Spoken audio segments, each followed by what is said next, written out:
Vejamos como essa formulação pode ser representada na nossa planilha Excel. Originalmente, o modelo básico envolve variáveis x1 até x6, cada uma delas com 9 alternativas, x6,66 até x6,88, por exemplo. Temos 9 prescrições possíveis para cada extrato. A produção do ano 1 é resultado das possibilidades que existem de colheita no ano 1. A prescrição 66 no extrato 1 permite colheita no ano 1, assim como a 76 e a 86. Aparentemente, no ano 1, essas são as únicas 3 possibilidades de colheita. Se pegarmos um outro exemplo aqui, um outro ano, no ano, por exemplo, o ano 9, temos a prescrição 68, 77, 86 no extrato 1, mas as prescrições 67 e 76 do extrato 2 também produzem madeira nesse ano, assim como a prescrição 67 no extrato 4 e a prescrição 76 no extrato 4. E mais uma possibilidade ainda teria origem na prescrição 66 do extrato 6. Então, no ano 9, temos aqui várias possibilidades de atendimento da produção, se escolhidos os respectivos regimes. Isso acontece, então, para cada ano, com produções sendo geradas por diferentes prescrições. Voltando, então, aqui à nossa produção possível no ano 1, que tem origem apenas em 3 possíveis regimes, quaisquer que sejam, então, as áreas definidas para essas variáveis x1,66, x1,76, x1,86, essas áreas multiplicadas por esses volumes por hectare, me diriam qual é a produção possível e disponível no ano 1. Essa produção vai ser totalizada e transferida para a nossa variável contábil. Esse é o efeito da inclusão de uma variável contábil, de uma variável endógena, que calcula a produção no ano 1. Então percebam que esse sinal de negativo significa que a soma que tínhamos ali à esquerda é menos o valor dessa variável que está sendo calculada endogenamente, tem que ser igual a 0. Portanto, é como se disséssemos que a produção disponível nesse ano 1 é transferida para a variável P1. A produção do ano 2 é transferida para o variável P2. Assim por diante. Então, temos todas as produções, 21 restrições aqui de transferência da produção que se verifica a cada ano para as respectivas produções anuais, que são aqui calculadas pelas variáveis endógenas. E por que são chamadas endógenas? Porque definidos os resultados aqui das variáveis, se conhecidos os valores das variáveis, esse lado esquerdo define as produções anuais, consequentemente definidas as produções anuais, esse resultado final, essa soma das produções provenientes de cada extrato, é transferido para a respectiva variável endógena no respectivo ano. Então temos aqui 21 variáveis endógenas, uma calculando a produção resultante quando o problema é resolvido para cada ano.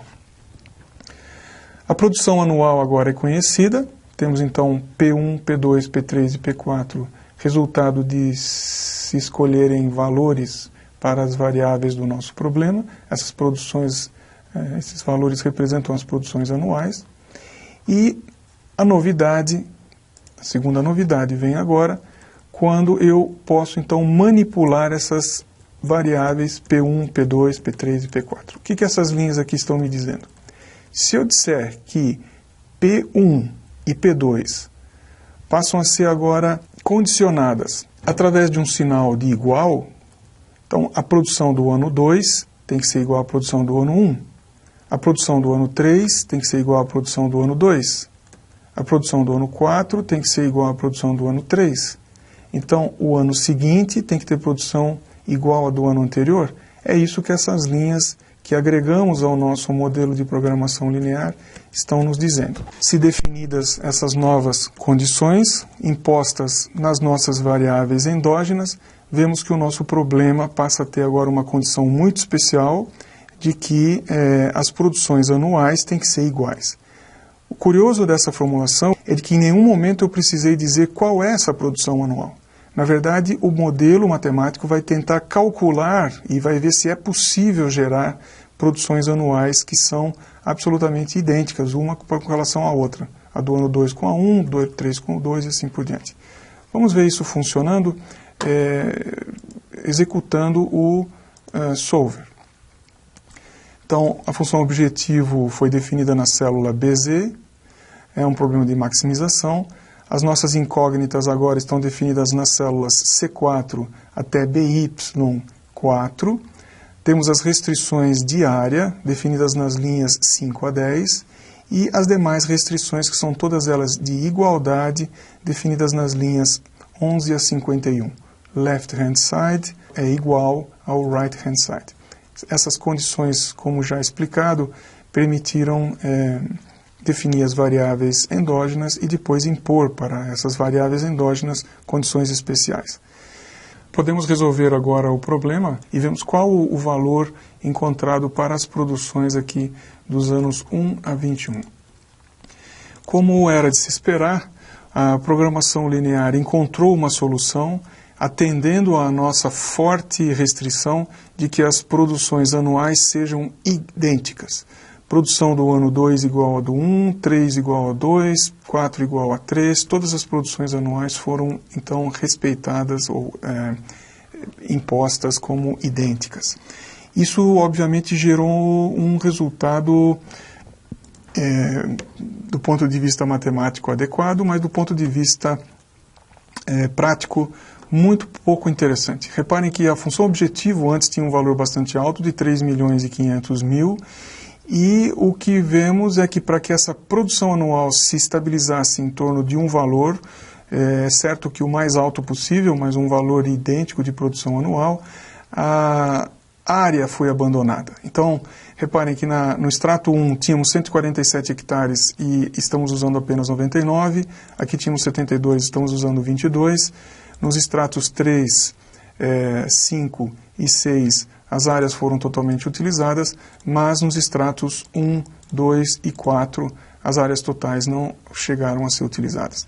Portanto, o ordenamento perfeito da produção anual, num caso como o nosso da Fazenda Modelo, traz um grande prejuízo para a solução econômica e um abandono da área para que a produção anual possa ser atendida. Uma alternativa neste caso seria dizer, bem, vamos então não impor a igualdade da produção para todos os anos. Vamos deixar a produção anual ser flexível nos anos iniciais, até que a fazenda se ordene e aí sim impor um ordenamento absolutamente perfeito a partir de uma certa idade. Como faríamos isso? Bastante simples, nós podemos chamar aqui o solver novamente e alteraríamos esta restrição que pede para que, principalmente a partir da linha 32 aqui, as produções entre anos consecutivos sejam iguais. O que vamos fazer é manter sim esta primeira condição para que sejam geradas as variáveis endógenas. Então, essas primeiras restrições aqui transferem a produção anual para as variáveis endógenas. E vamos acrescentar mais um conjunto de restrições. E ao invés de dizer que a produção do ano 1 tem que ser igual à do ano 2. Então, essa daqui. Que 3 tem que ser igual a 2. Que a produção do ano 4 tem que ser igual a 3. E assim por diante. Nós vamos deixar essa produção, esses anos iniciais, sem nenhuma imposição de controle. E vamos impor controle, por exemplo, a partir do 2.1, 2.3.2, 4.2, 4.3... a partir aqui da linha 36. Isso significa que a partir do 6º ano nós estamos impondo produção anual idêntica entre anos. Ok? Nós queremos a igualdade entre as células da linha 36 até 51. 36 até 51. Se rodamos novamente o problema, aparentemente conseguimos fazer com que agora a solução use toda a área disponível. Reparem que as áreas disponíveis estão sendo integralmente utilizadas. Nossa função objetivo passou a ter um valor bastante alto e as produções dos anos 5 em diante se estabilizam em torno de um patamar de 24 mil metros cúbicos, bem superior àquele patamar que tínhamos na solução anterior, de 17 mil todos os anos, a um custo apenas de que, durante os primeiros anos, segundo, terceiro e quarto ano, a produção varia bastante. No primeiro ano a produção atinge 20 mil metros cúbicos, depois pula para 44, 34, e aí cai para 7 mil.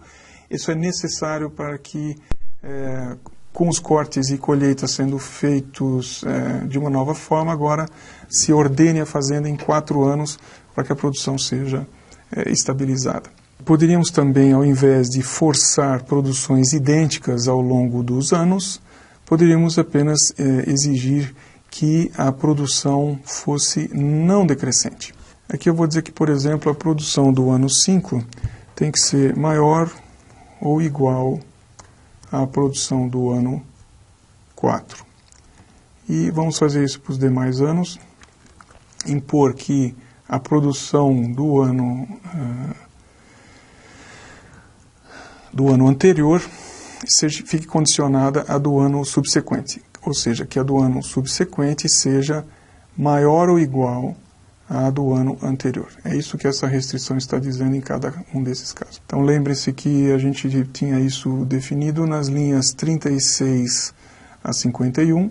Nós vamos alterar agora essa restrição e vamos dizer que da linha 35 em diante até a linha 51, o left hand side tem que ser maior ou igual que o right hand side. Podemos rodar novamente o problema e ver se isso provocou alguma mudança ou se isso gerou alguma mudança na estratégia anterior. Aparentemente temos uma mudança sim. Há uma solução que, do ponto de vista da programação linear, gera um valor da função objetivo maior, de 3.557.000, estabilizada a produção também a partir do ano 7, e não mais a partir do ano 5 ou 6, mas crescente. Então, durante os primeiros 4 anos, a produção é flexibilizada, nós não impusemos nenhuma condição para as produções de ano 1 a 4. A partir do ano 5, dissemos que a produção do ano seguinte tem que ser igual ou maior. De fato, o ano 6 é igual que o ano 5, mas não é menor. Do ano 7 já é maior que o 6. O ano 8 já passa a ser igual ao ano anterior, e aí a produção se mantém estabilizada até o final do horizonte. Temos então aqui uma nova formulação, usando variáveis endógenas, em que a produção do ano seguinte é condicionada a ter valor maior ou igual à produção do ano anterior. E assim criamos uma produção não decrescente ao longo dos anos.